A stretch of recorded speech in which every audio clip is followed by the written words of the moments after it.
여러분 안녕하세요. 여러분과 같이 무역영어 2, 3급 강의를 진행하게 될 김단하 관세사라고 합니다. 자, 여러분 무역영어의 세계에 오신 것을 환영합니다. 자, 무역영어 자격증 시험을 위해서 강의를 수강하시는 여러분, 자, 일단 우리가 준비하게 될 무역영어 자격증이란 어떤 자격증인지, 그리고 이 시험을 위해서 우리는 어떤 것들을 준비해야 되는지 자격증의 개요에 대해서 먼저 설명한 다음에 강의를 진행하도록 하겠습니다. 자, 무역영어 2, 3급 자격시험에 대해서 간단하게 먼저 안내를 드리겠습니다. 자, 먼저 무역영어 자격증은 국내 유일의 국가공인 영어 자격증입니다. 자, 영어 시험이라고 하면 토익도 있고 토플도 있고 굉장히 다양한 시험들이 있지만, 이런 시험들은 전부 다 사설기관에서 주관하는 시험들이죠. 무역영어 자격증은 그와 반대로 국가기관인 상공회의소에서 주관을 하고 있고요. 그래서 국내 유일의 국가공인 영어 자격증이라고 보시면 되겠습니다. 그리고 연 3회 정도 실시가 되고요. 5월이나 6월, 8월, 10월 이 정도. 그래서 봄, 여름, 가을 이렇게 3번 실시가 된다고 보시면 되겠습니다. 그리고 1, 2, 3급으로 구분이 되어 있어서 1급, 2급, 3급 이렇게 3가지 시험을 응시하실 수가 있습니다. 이 3가지 시험은 모두 같은 날 치러지게 되고요. 다만 시간대가 조금 차이가 있어서 같은 날에 다른 시험을 응시하실 수도 있도록 되어 있습니다. 그리고 응시 자격엔 제한이 없기 때문에 누구든지 응시를 하실 수가 있으시고요. 자, 시험 과목에 대해서 설명을 드리겠습니다. 시험 과목은 총 3과목으로 이루어져 있습니다. 첫 번째가 영문 해석, 두 번째가 영장문, 세 번째가 바로 무역 실무입니다. 자, 무역 영어 자격증이고, 영문 해석? 영장문? 나는 영어를 너무 못하는데 이 시험을 과연 내가 할 수 있을까? 라고 걱정하시는 분들이 굉장히 많을 것 같은데요. 자, 걱정하실 필요 없습니다. 무역 영어 자격증은 영어보다는 무역에 초점을 두고 있는 자격증입니다. 그래서 기본적인 영어 실력이 다소 부족하시더라도 무역 실무 과목을 통해서 무역의 기본기를 충실히 쌓으신 분들께는 영문 해석이나 영장문 같은 과목들도 굉장히 수월하게 치르실 수 있을 것입니다. 그래서 여러분들께서는 무역 실무 과목에 중점을 두어서 공부하되, 그 과정에서 영문 해석이나 영장문 시험 준비를 자연스럽게 같이 하시는 것이 가장 좋은 방법이라고 생각이 됩니다. 자, 그래서 영문 해석 25문항, 영장문 25문항, 무역 실무 25문항, 총 75문항의 문제들을 여러분이 푸시게 될 겁니다. 자, 그래서 1급은 각 과목 40점 이상, 평균 60점 이상으로 한 과목이라도 40점 이하를 받게 되면 꽈락으로 탈락 제도가 있습니다. 하지만 반대로 2, 3급은 꽈락 제도 없이 평균 60점만 받으면 통과가 될 수 있도록 규정하고 있기 때문에, 여러분이 영장문에서, 예를 들어 영장문에서 다소 점수가 낮았다. 그러면 영문 해석이나 무역 실무 과목에서 높은 점수를 받아서 그 과목을 커버하실 수가 있기 때문에 크게 걱정은 안 하셔도 될 것 같습니다. 그리고 2급과 3급은 당일 동시에 응시가 가능한데요. 1급과 3급을 보통 오전 9시 아침에 시험을 치르고요. 그리고 2급은 시험 치르고 한 30분 정도 쉬고 11시쯤 치게 됩니다. 그래서 동시에 접수를 해두시고 2급과 3급을 동시에 치실 수가 있는데, 그래서 아침에 3급 시험 치시고 오전에 2급 시험 치시고 이렇게 두 과목을 동시에 응시를 해보실 수도 있을 겁니다. 자, 급수별 특징에 대해서 설명을 드리겠습니다. 자, 먼저 1급 시험에 대해서 간단하게 설명을 드리겠습니다. 자, 1급은 무역 영어 과목은 영어 지문이 굉장히 길고 무역 외적인 지문도 출제가 되고 있습니다. 진짜 순수한 영어 실력을 알아보는 지문들도 분명히 존재하긴 하는 거죠. 무역과 관련된 지문뿐만이 아니라 경제라든지 이런 관련된 분야의 다른 지문이 출제가 되고 있기 때문에 영어 공부도 조금 같이 해주셔야 되는 부분이 있습니다. 그리고 무역 실무는 굉장히 지엽적이고 전문적인 내용이 다수라서 대부분의 경우에는 관세법인이라든지 무역회사라든지 이런 곳에서 무역 관련 실무를 하시는 분들, 또는 그런 실무를 하려고 계획하시는 분들이 많이 준비를 하고 계십니다. 자, 반대로 무역영어 2급과 3급은 1급에 비해서 훨씬 난이도가 낮은 편인데요. 2급은 무역영어 1급에 비해서 상대적으로 지문이 짧고 무역 외적 지문도 극히 적습니다. 아예 안 나오는 것은 아니지만 대부분이 무역이랑 관련된 지문이기 때문에 여러분이 무역 실무 과목을 충실히 공부하시면 무역 관련 지문에 대해서 충분히 잘 숙지가 되실 것이라고 생각이 듭니다. 그리고 지문의 길이가 상대적으로 훨씬 짧아지기 때문에 시간 배분이라든지 단어라든지 이런 부분에서 훨씬 부담도 적어지시겠죠. 그리고 마지막으로 3급은 무역 영어 과목은 무역용어의 정의와 회화에 치중돼 있습니다. 이제 1급이나 2급 같은 경우에는 지문, 문장 위주로 문제가 구성되어 있다면 3급은 좀 단어, 짧은 문장들, 어휘 이런 것에 집중돼서 문제가 출제되기 때문에 훨씬 더 공부하시기에 부담이 없으실 겁니다. 그래서 기초적인 무역 이론에 대해서 출제가 되고 있기 때문에 훨씬 공부량이 부담이 없다라는 거 기억해 주시면 좋겠네요. 자, 그러면 우리가 무역영어 자격증에 대해서 간단하게 알아봤는데 그러면 이제는 이 무역영어 자격증을 취득하기 위해서 본격적으로 나는 어떤 공부를 해야 될까? 내가 공부해야 되는 건 무엇인가? 바로 무역이겠죠. 자, 무역에 대해서 무역의 개념과 형태에 대해서 알아보도록 하겠습니다. 자, 무역은 영어로는 trade라고 하죠. 뭐 trade, international trade 다양한 표현으로 쓸 수 있겠지만 기본적으로는 trade라고 하시면 될 것 같습니다. 무역이란 한 나라의 기업이나 개인이 영토와 주권을 달리하는 외국의 기업이나 개인과 하는 상품 거래, 물자, 기술 등의 국제적인 경제적 활동입니다. 자, 여기서 가장 중요한 부분은 바로 외국이 되겠죠. 자, 우리나라 안에서 거래를 하는 것은 무역이라고 하지가 않습니다. 우리나라 한국이 중국과, 우리나라가 한국이 일본과, 한국이 미국과 이렇게 국가 간에 오고 가는 물자와 상품, 뭐 이런 기술들 이런 것들이 무역의 대상이 됩니다. 그래서 외국이라는 것은 다른 나라, 다른 문화권을 말하게 되죠. 그래서 무역 같은 경우에는 외국의 기업이나 개인인데 다른 나라에 소재하고 있는 기업 또는 개인과 거래를 한다라고 생각하시면 될 것 같습니다. 자, 무역이라는 것이 문제가 많은 이유도 바로 이 때문인데요. 무역은 분명히 국가 단위의 굉장히 큰 경제 활동이고 수익성도 굉장히 큰 분야입니다. 우리나라 같은 경우는 수출에 굉장히 편향된 산업 구조로 발달해 있기 때문에 수출이 굉장히 우리나라의 경제 발전에 중요한 부분을 차지하고 있죠. 그런데 반면 아무래도 외국과 하는 거래이다 보니까 문제점도 굉장히 많이 발생을 합니다. 자, 예를 들어 볼게요. 우리나라가 미국이랑도 거래를 하고 유럽이랑도 거래를 하고 중국이랑도 거래를 하죠. 그중에서 가장 물리적으로 가까운 중국을 예로 들어 볼게요. 자, 중국. 우리나라랑 굉장히 가까운 국가죠. 사실 가까운 곳은 30분이면 갑니다. 요즘 비행기 1시간이면 충분히 가는 거리에 있어요. 그럼에도 불구하고 여러분이 중국과 실제 업무를 하시면서 거래를 하게 되면 굉장히 다른 문화를 가지고 있구나, 굉장히 다른 가치관을 가지고 있구나 하는 것을 알게 되실 겁니다. 자, 이렇게 외국이라는 것은 가까운 거리에 있음에도 불구하고 큰 차이가 있는데 심지어 우리나라랑 15시간 거리에 있는 미국, 10시간 넘게 가야 되는 유럽 이런 곳들은 굉장히 큰 차이가 있겠죠. 그래서 외국의 기업이나 개인과 하는 활동인데 그래서 문화라든지 정치라든지 경제, 사회 이런 모든 베이스가 다 다른 국가와 하는 거래이기 때문에 문제점이 생길 여지도 많고 그렇기 때문에 협정이나 조약 같은 미리 사전적인 조치들이 필요합니다. 자, 그래서 외국과 하는 거래이고 두 번째로 중요한 것은 바로 이 부분이 되겠죠. 상품 거래, 물자, 기술입니다. 우리는 무역이라고 생각하면 보통은 물품을 거래하는 것이라고 생각하기가 쉽습니다. 핸드폰을 거래한다, 식품을 거래한다, 옷을 수출한다 이런 식으로 특정한 물자를 거래하는 것만 무역이라고 생각하기가 쉬운데요. 실제로 우리나라의 무역을 규정하는 법률인 대외무역법이나 외국한 거래법을 보시면 이런 물자뿐만이 아니라 용역, 서비스, 기술 이런 모든 것들, 무채물까지 다 무역의 대상으로 잡고 있습니다. 자, 여러분 생각해 볼게요. 여러분이 사용하시는 소프트웨어. 자, 여러분 다양한 소프트웨어를 쓰시는데 하다못해 게임 소프트웨어. 우리나라에서 개발된 것도 있지만 하지만 여러분이 즐겨 하시는 게임 중에는 분명히 다른 나라에서 만들어진 게임도 있습니다. 그 게임을 우리나라가 수입해와서 지금 여러분이 플레이를 하고 계시는 거죠. 자, 그런 소프트웨어. 소프트웨어는 분명히 형체가 없죠. 컴퓨터 안에서만 존재하니까 소프트웨어는 형체가 없지만 그 소프트웨어에 대한 수입조차도 우리는 무역이라고 부를 수 있다라는 겁니다.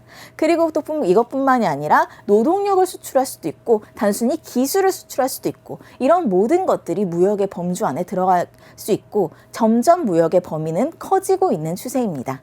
예전에는 물자만 왔다 갔다 했었죠. 뭐 포도주 잘 만드는 나라는 포도주를 수출하고 옷을 잘 만드는 나라는 옷을 수출하고 이런 식으로 무역이 이루어졌었는데 점점 세계가 발달하면서 무역의 범위가 점점 넓어지고 있고 거래되고 있는 상품의 종류도 굉장히 다양해지고 있습니다. 그래서 개인과 하는 상품 거래, 물자 거래, 기술 거래 이런 모든 국제적인 경제 활동을 무역이라고 통틀어서 부른다라고 설명드릴 수 있겠습니다.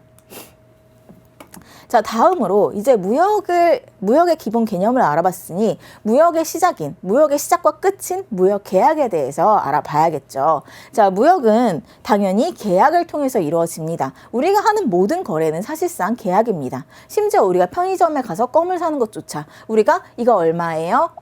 300원이에요. 300원 드릴게요. 껌 주세요. 이 모든 것도 일종의 계약이라고 볼 수가 있습니다. 이거랑 동일하게 무역도 계약을 통해서 이루어지게 되는데요. 무역 계약은 보통 세 단계로 이루어지게 됩니다. 물론 이 안에 세부적인 단계들이 굉장히 많이 있지만 간단하게 성립, 이행, 종료 이렇게 세 가지로 요약을 해보도록 하겠습니다. 자, 첫 번째 무역계약의 성립 단계입니다. 무역계약의 성립 단계는 말 그대로 무역계약이 이제 만들어지기 시작하는 단계입니다.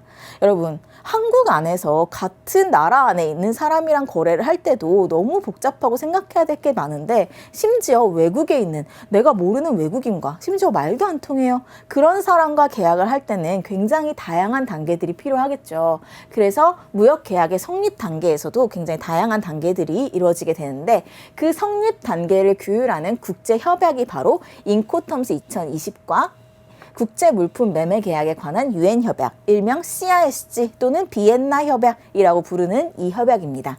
자, 이 두 협약은 무역의 3대 협약 중에 2개일 정도로 굉장히 중요한 협약인데요. 실제 수업 목적으로도 굉장히 문제가 많이 출제가 되고 있으니까 여러분들께서 꼭 숙지하시고 계셔야 할 과목이기도 합니다. 자, 인코텀스 2020 같은 경우에는 인코텀즈는 보통 10년 단위로 개정이 되고 있는데요. 2019년까지는 인코텀스 2010이 적용이 되었고 2020년부터는 새롭게 발효된 인코텀스 2020이 적용이 될 예정입니다. 그리고 10년이 지나면 또 인코텀스 2030이 발효가 되겠죠. 그때까지는 우리가 인코텀스 2020을 사용하게 될 텐데요. 자, 무역 업계에서 일을 해보셨거나 아니면 무역을 좀 공부해 보신 분들이라면 이런 외계어 같은 말들을 들어보셨을 겁니다. FOB, CIF, DDP. 이거 말고도 굉장히 많은데 자, 이런 단어를 들어보셨다면 여러분은 무역에 이미 첫걸음을 떼신 분들이에요. 자, 이런 용어들은 매도인과 매수인이 어느 정도의 비용을 부담하는지, 매도인과 매수인이 어떤 위험을 부담하는지를 간단하게 약자로 표현해 놓은 것들인데요. 이런 단어들이 전부 다 인코텀스에서 온 단어들입니다. 그래서 인코텀스는 강행 규정은 아니에요. 우리가 안 지킨다고 해서 벌금을 내거나 이런 건 절대 아니지만 무역업계에서 무역이 처음 시작되던 콜럼버스가 배 타고 미국을 찾아 떠나던 그때부터 사용되던 용어들이기 때문에 굉장히 거의 법보다 더 강력한 관습으로 굳어져 있는 용어들을 인코텀스에서 좀 알기 쉽게 정리해 놓은 거라고 보시면 되겠습니다. 그래서 여러분들이 FOB, CIF, DDP, XWOX 이런 다양한 용어들을 뒤에서 인코텀스에서 공부를 해보실 예정입니다. 그 다음으로 CISG, 비엔나 협약이죠. 얘는 유엔 협약입니다. 유엔 협약. 유엔에서 정리를 한 협약인데요. 자, CISG는 무역업계의 헌법이라고 보시면 될 것 같습니다. 왜 헌법이냐? 무역업계에서 사용되는 모든 규정을 총망라해서 나타낸 것이 바로 CISG입니다.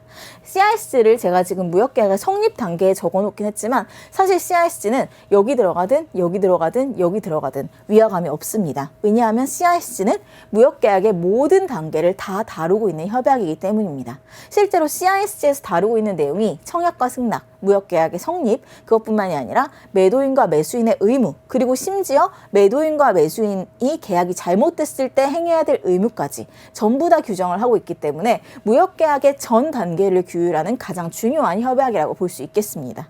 다만 CISG는 헌법이다 보니까 여러분이 혹시 헌법을 보신 적이 있을지 모르겠는데 헌법은 굉장히 추상적인 용어로 적혀 있습니다. 행복 추구권, 행복을 추구한다. 좋죠. 말은 좋죠. 근데 무슨 행복?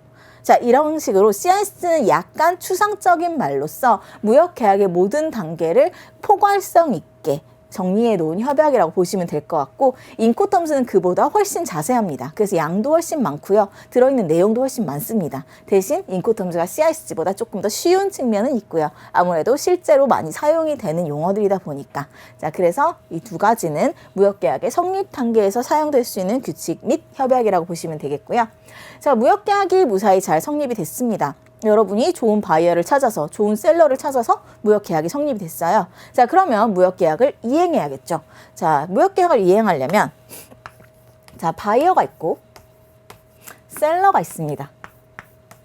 자, 바이어가 셀러가 있으면 무역계약을 이행하기 위해서 각자 해야 될 일들이 있을 겁니다. 자, 바이어는 예를 들어서 물품을 조달해야 될 거고요. 조달한 물품을 운송해 줘야 될 거고, 통관도 해줘야 될 수도 있죠. 자, 이렇게 다양한 의무를 수행하게 되겠죠. 자, 그러면 셀러도 마찬가지로 대금을 결제할 의무가 있을 거고요. 물품을 수령할 의무도 있을 거고, 또 통관을 해야 될 의무도 있을 겁니다. 자, 이렇게 다양한 의무들이 모여서 무역계약의 이행을 이루게 되는데, 이런 의무들이 대부분 CIC랑 인코텀즈 안에도 들어가 있고, 그리고 그 의무를 좀 더 구체적으로 규정하는 것들이 바로 이 협약들입니다. 자, 자세히 하나씩 뜯어볼까요? 자, 여러분이 셀러라고 해봅시다. 여러분이 셀러예요. 자, 여러분이 물건을 팔았어요. 물건을 파는데 어디에 있는 사람이랑 하냐면 와칸다에 있는 사람이라고 합시다. 자, 우리 어벤져스에 나오는. 자, 물론 어벤져스에 나오는 국가는 굉장히 부강하지만, 근데 사실은 그렇게까지 겉으로 보기에는 굉장히 가난해 보여요. 뭔가 아프리카에 있고 뭔가 못 살 것 같아요. 그래서 나는 저 나라를 믿을 수가 없어요. 저 나라의 상인을 믿지 못하겠어요.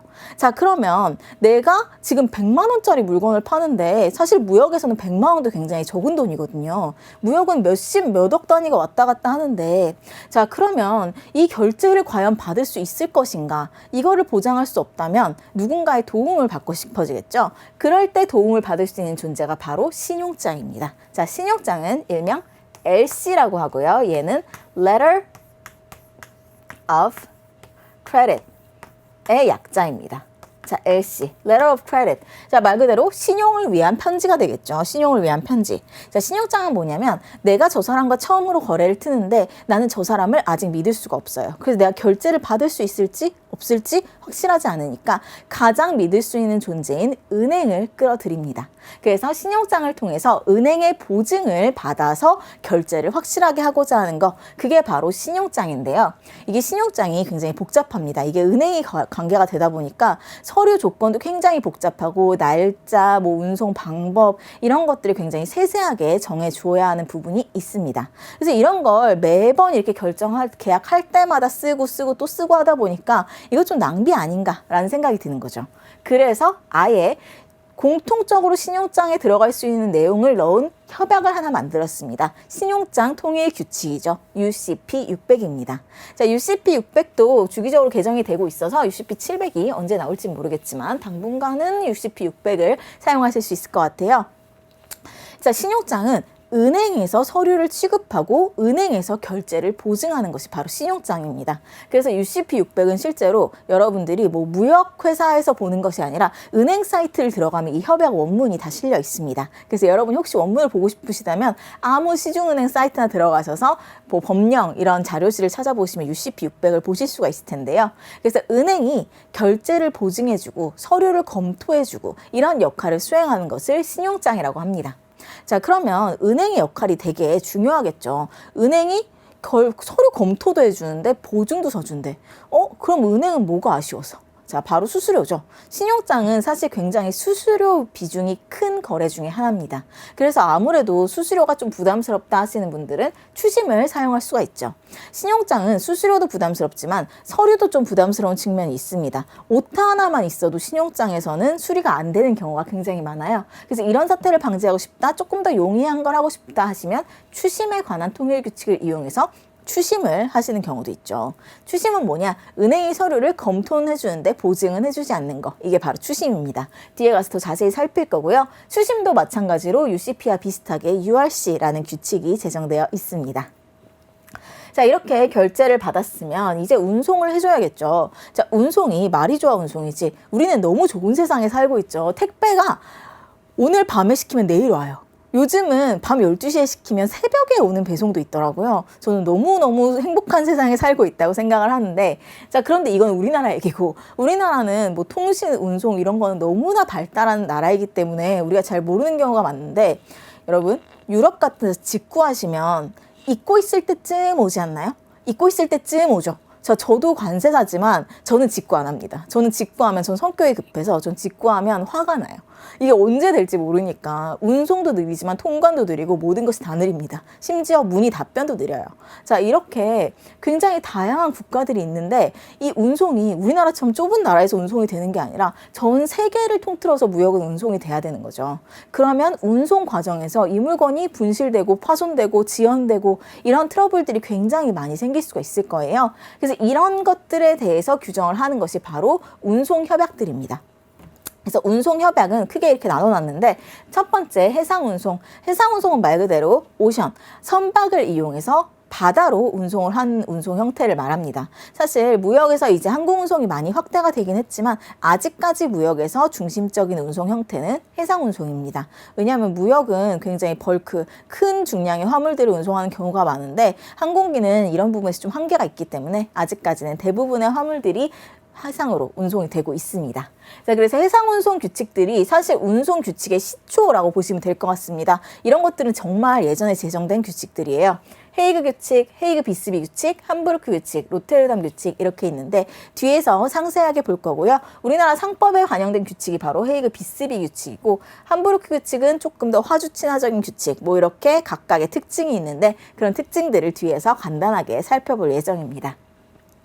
자, 그리고 복합운송증권에 관한 통일규칙 URCTD라고 써 있는데요. 자, 복합운송은 무엇이냐? 복합운송은 두 가지 이상의 운송수단이 결합된 모든 운송 방식을 말합니다. 그래서 현대의 무역은 사실 모든 무역이 다 복합 운송으로 이루어지고 있어요. 자, 여러분 생각해 볼게요. 여러분이 무역이 처음 태동하던 시기 한 몇백 년 전의 상인이에요. 자, 그럼 여러분은 사실 대부분 배를 가지고 있을 거예요. 배를 가지고 있어야 무역을 할 수 있는 시대였어요. 그때는. 아니면 최소한 내 친구가 배를 가지고 있거나 둘 중에 하나는 돼야 돼요. 왜냐? 운송인이라는 사람이 아직 그렇게 막 많지 않을 때니까. 자, 그러면 옛날에는 여러분들이 운송을 하려면 여러분들이 직접 물건을 여기까지 지고 와요. 자, 배가 여기 있겠죠? 그럼 배에다 물건을 실어줍니다. 그럼 이 배가 나의 손님한테 가겠죠. 그럼 손님이 또 직접 여기서 물건을 가져갑니다. 이 형식이 바로 전통적인 의미의, 진정한 의미의 해상운송이죠. 왜냐하면 여기엔 지금 운송에 관련된 부분이 오션밖에 없으니까 매도인의 손을 떠나서 매수인의 손에 들어갈 때까지 오로지 바다로만 운송이 됩니다. 자, 근데 이거는 몇백 년 전 얘기고, 자, 여러분이 쉽게 말해 직구를 한다고 생각을 해봅시다. 아니면 여러분이 서울에 있는 매도인인데 여러분이 미국으로 아니면 일본으로 운송을 한다고 생각해 볼게요. 자, 일본으로 운송을 한다고 해봅시다. 여러분 지금 서울에 있어요. 자, 일본으로 가는 배들은 대부분 부산항에서 떠납니다. 왜냐하면 훨씬 가까우니까. 자, 이렇게 떠나게 되는데, 자, 일본 그림에 성의가 없어 보인다면 그것은 여러분의 마음이에요. 자, 여러분은 서울에서 부산까지 물건을 이고 지고 가서 거기서 직접 배에다 물건을 실어주실 건가요? 아니죠. 자, 여러분은 어떻게 하시냐면, 자, 여러분이 컨테이너 하나를 가득 채운다고 생각해 볼게요. 자, 그러면 여러분의 친한 포워더 또는 컨테이너 회사에 전화를 겁니다. 대부분은 포워더라고 하는 운송 주선인에게 전화를 걸게 될 거예요. 뒤에서 배우겠지만 포워더는 사실 그냥 여행사 정도라고 생각하시면 될 거예요. 그래서 운송 주선인 포워더한테 전화를 걸어서 제가 이번에 컨테이너 수출 하나 할 건데 컨테이너 하나만 갖다 주세요 하면 트럭이 여러분들한테 옵니다. 자, 그럼 여러분은 이 트럭에다 짐을 실으면 되고 이 트럭은 부산으로 가겠죠. 그리고 여기서 다시 배에 실어서 일본으로 이동을 할 겁니다. 자, 그럼 여러분이 하는 일은 컨테이너에 물건만 실어주면 그 뒤에는 알아서 운송인들이 다 운송을 해주겠죠. 자, 이게 현대시대의 무역입니다. 그리고 일본의 수입자도 절대 자기가 한국에 가서 물건을 가져오지 않을 거예요. 일본에 있는 다른 운송인에게 부탁해서 자기 회사로 물건을 가져오겠죠. 자, 이게 바로 현대의 무역인데 지금 여기에 연관된 운송 방식을 볼게요. 일단 트럭 운송을 했으니까 내륙 운송이 들어갔고요. 그리고 해상 운송을 했으니까 여기서는 오션이 들어갔고요. 일본에서는 기차를 타고 갔다고 해봅시다. 그럼 철도 운송이 또 들어가게 됐죠. 기본적으로 여기서 철도 운송이 없다 치더라도 트럭 운송, 내륙 운송과 해상 운송이 동시에 이루어지게 되겠죠. 결합돼서 운송이 될 거예요. 이런 것을 복합 운송이라고 합니다. 그래서 사실 우리가 말은 좋아서 해상운송이다, 오션권이다 이렇게 말은 하지만 사실 진정한 의미의 해상운송은 현대에는 없다고 보셔야 됩니다. 대부분은 자동차 타고 와서 배에 싣고 항공기에 싣고 이런 식이기 때문에 순수하게 해상운송, 항공운송이다? 이건 존재하지 않습니다. 메인이 해상운송일 수는 있지만 사실 엄밀히 말하면 모든 운송은 복합운송으로 이루어지게 되겠죠. 자, 그래서 이 복합운송 증권에 관한 통일 규칙을 만들어 놨습니다. 크게 많이 쓰이진 않지만 여러분이 수업 목적으로 한번 읽어보실 필요는 있으실 거고요. 자, 그 다음에 항공운송, 왈소 조약이라고 있는데 항공운송은 일단 항공이나 뭐 해상이나 뭐 내륙이나 이런 다른 거에 비해서 굉장히 비싸죠. 굉장히 비싸요. 비행기 값이랑 배값이랑 천차만별이죠. 자, 그래서 항공운송은 굉장히 비싼 운임을 지불하기 때문에 그리고 일단 한번 사고가 나면 무조건 전손이기 때문에 조금 다른 운송 방식과는 다른 별도의 조약으로 규정을 해놓고 있습니다. 자, 그래서 이렇게 운송에 관련된 조약들, 결제에 관련된 조약들, 여기다 뭐 하나 플러스 한다면 보험. 여러분도 실비보험 같은 거 다 가지고 계시죠? 화물에도 보험이 존재합니다. 해상보험, 뭐 항공보험 이런 것들 다 존재하는데 여기다가 뭐 플러스로 뭐 미아라든지 ICC 이런 거 가볍게 보고 가시면 될 것 같아요. 자, 이 모든 협약을 다 원문으로 볼 건 아니고 중요한 부분만 찝어서 보도록 할 예정입니다. 자, 그리고 이렇게 무역계약이 잘 이행되면 좋은데, 자, 무역계약이 종료가 되는데, 계약의 종료에는 두 가지 경우가 있습니다. 계약의 종료. 첫 번째는 잘 이행이 돼서 이행이 완료된 종료가 있을 수 있고요. 문제가 생긴 경우가 있을 수 있죠. 예를 들어 배를 타고 가다가 물건이 전손됐다. 태풍을 만나서 물건이 배에 빠졌다. 이런 경우. 아니면 물건이 와서 까봤더니 엉뚱한 물건이 왔다. 이런 경우들. 자, 이런 문제는 굉장히 많이 발생을 하는데요. 이런 바로 분쟁 발생. 자, 대부분의 경우는 물론 원만하게 이행이 완료돼서 계약이 종료되겠지만 분명히 이런 분쟁으로 끝나는 계약들도 있을 겁니다. 자, 그런데 여러분 분쟁이 발생했다 생각해 볼게요. 나는 한국에 있고 쟤는 미국에 있어요.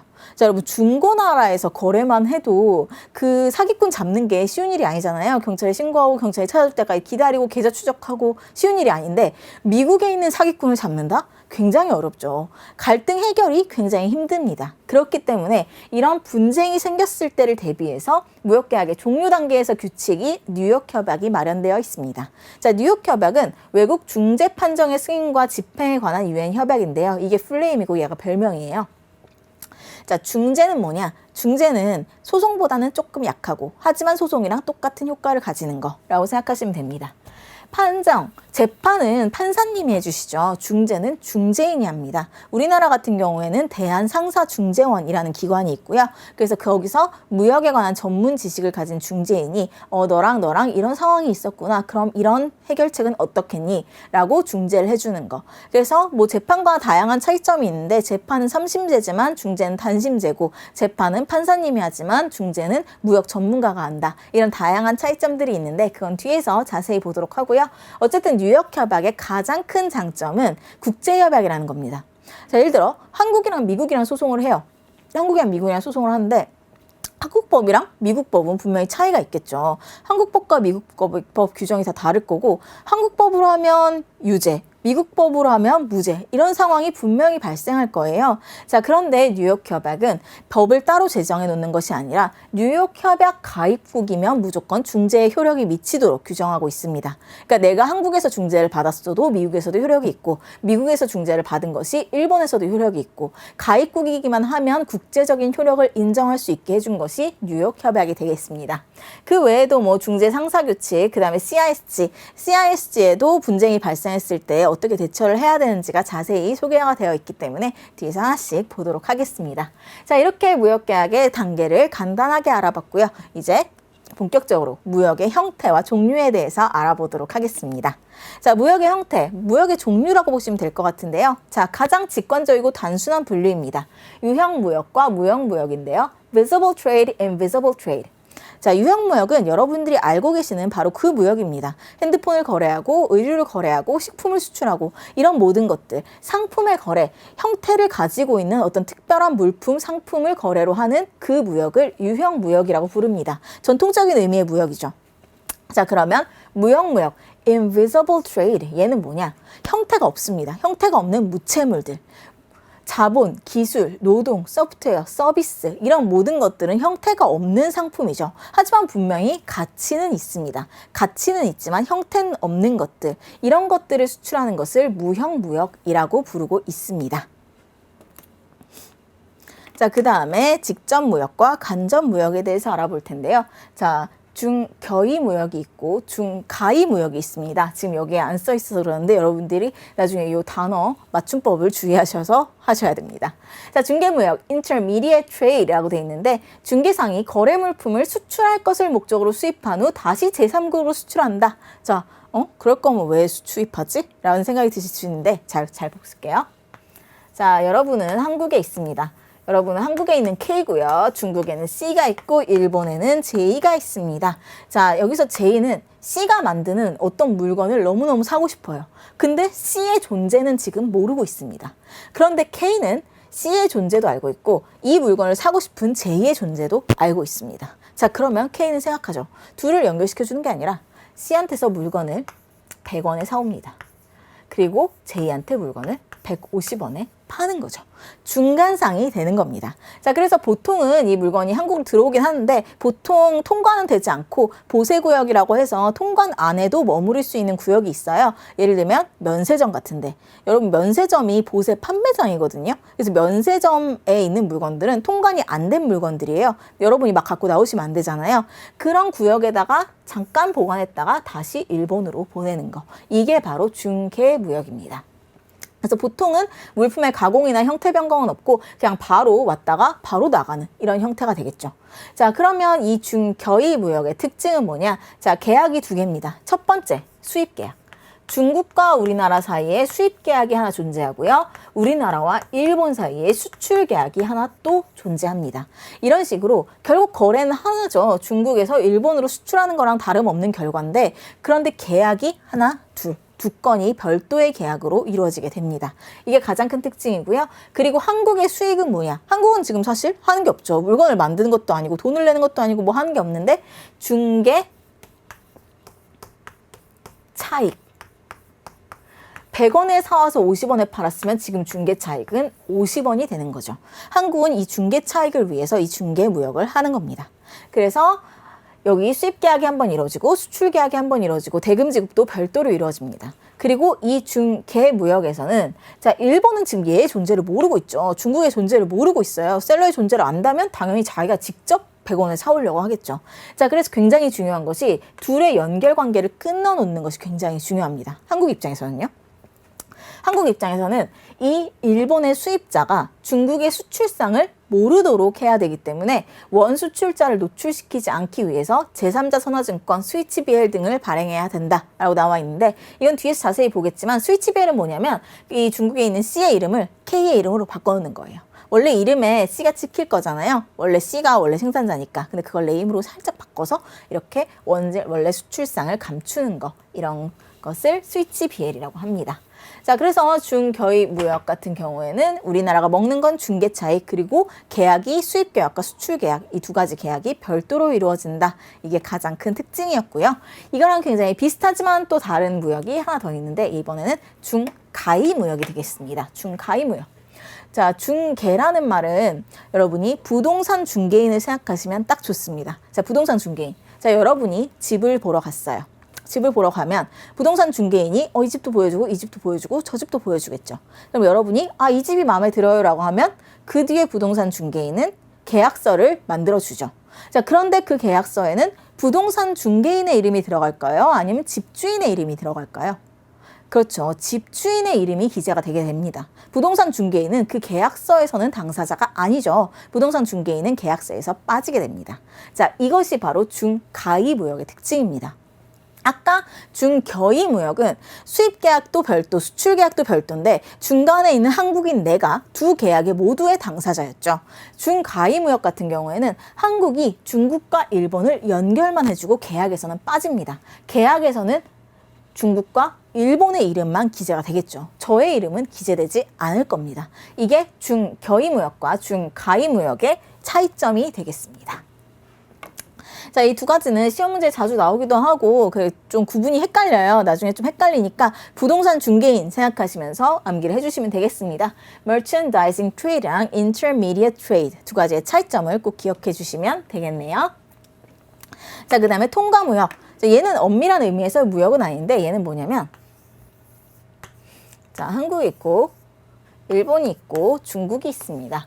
자, 예를 들어서 뭐 그런 건 아니지만 중국과 일본이 서로 직항이 없다고 칩시다. 둘이 사이가 안 좋아서 직항이 없어요. 자, 그럼 어떻게 해야 되냐? 한국에 들렸다가 중국으로 가야 되겠죠.